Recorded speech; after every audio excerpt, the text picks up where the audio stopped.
The Honourable Member for Labrador West. Thank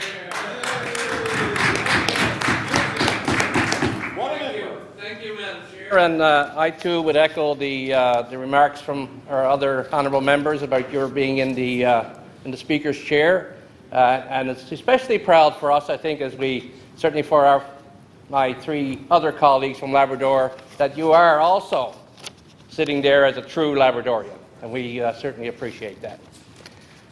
Madam Chair, it gives me great pleasure today to stand there and speak for the first time, I guess, other than the member statement on this bill, Interim Supply.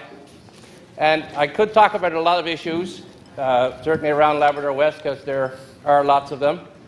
There is another commodity that in this world that has taken a significant hit in prices other than oil, and that's the iron ore. And the impact that has had on the District of Labrador West in particular is certainly very troubling and has had a tremendous impact. I could talk about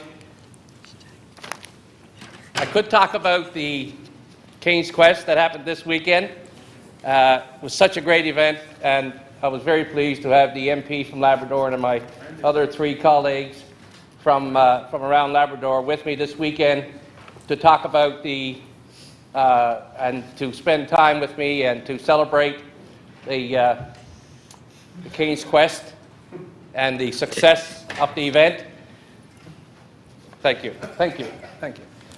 But, you know, in my brief time that I have today, we could talk about a lot of things and we could talk forever on King's Quest, but I want today to talk about the impact that the downturn in the iron ore industry has had on the region. And I want to specifically talk about Wabush Mines and the impact that that has had on many of our people, and certainly the town of Wabush and indeed Labrador West in general. I guess the closure of Wabush Mines has affected many people, Madam Chair, but I think the people that mostly feel the hit today are the retirees and the pensioners, the 2,400 pensioners of Wabush Mines who have seen a significant hit in not only their pension reductions but also in the loss of their benefits, their health benefits, their retirement benefits, and what it has done to their lives and their futures. And they're not all in Labrador West. I said 2,400. They're from all over this world. They've moved to the island, they've moved to the rest of Canada, they've moved to the United States of America, they've moved elsewhere. And I would suggest that every member who's sitting in this House today would have somebody living in their district who has been impacted by this cut. Certainly the member for Exception Bay South would have them in his, because there are a lot of people living in his district that have lived in Wabush and have worked with the Wabush Mines. And I can go on with the different members, because everybody has been impacted and has members in their district. And they are people who in many cases dedicated their entire working careers to a company, to Wabush Mines, only to see their pensions cut by 25%. Just imagine if your paycheck was cut tomorrow by 25%, the impact that that would have on your household and your family.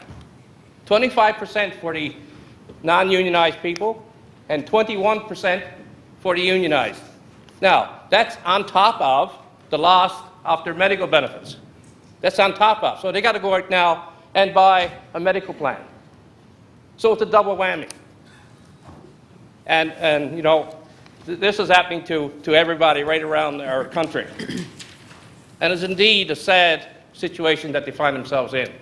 The day after we got sworn in the House here, myself and the Minister of Service NL, our first task was to go to Wabush, on the next day and announce to those pensioners and retirees that we have terminated your pension in the best interest of all the pensioners. We have terminated your pension with cliffs, and you will see, more than likely, a 25% cut by March 1st. This was exactly 1 week before Christmas Day. Now, just put yourselves in their shoes and how they felt and how we felt as a government, new government coming in, but we had to do it. We had to do it to protect the plan. And it's unfortunate that we had to do it, but it was in the best interest of the people. And this Friday night past, we had our third meeting with them when they've seen the cut. The cut did happen on March the 1st.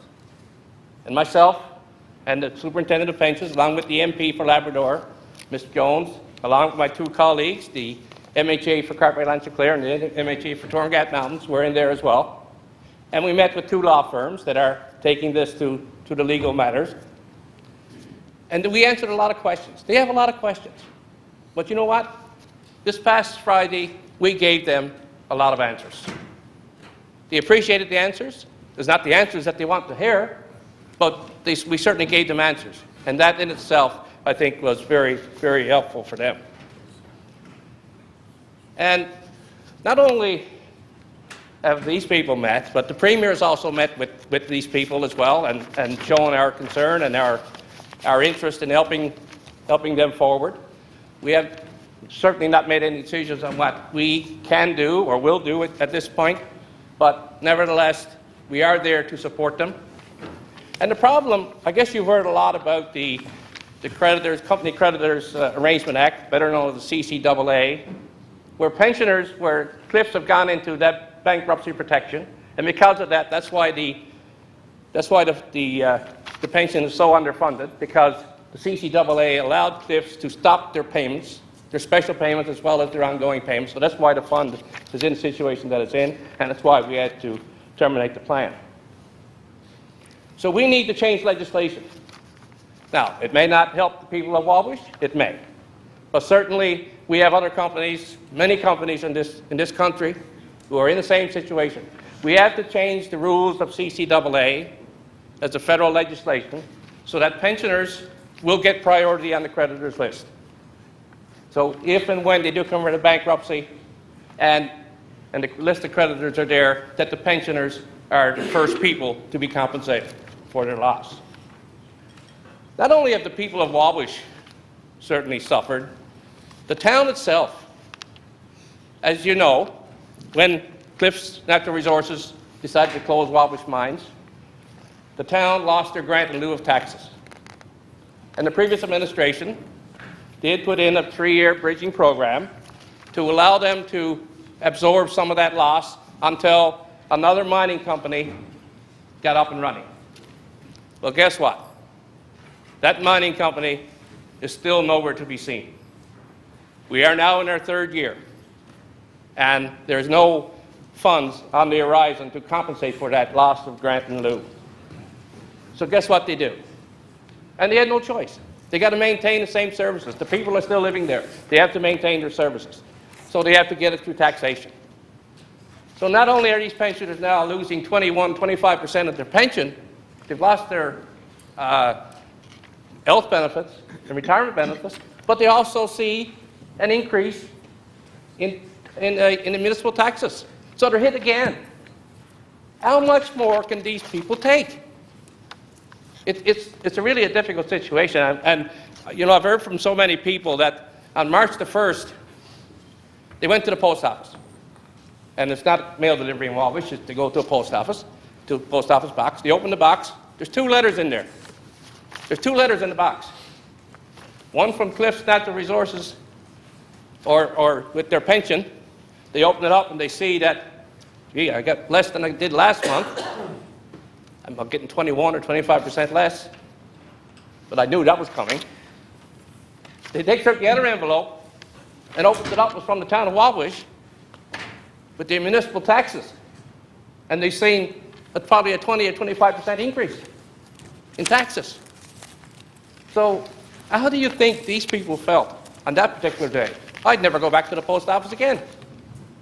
So it's where we are, unfortunately, and we as a government, and certainly our 4 MHAs from Labrador, along with the Premier, who's as the Minister of Labrador and Aboriginal Affairs, will continue to work with those people to see what we can do to alleviate this very, very serious position that they find themselves in. So, Madam Chair, my time is up, but I'd love to go on because there's so much more to say. But thank you, and maybe I'll get another opportunity. Order, Thank you. please. Thank you.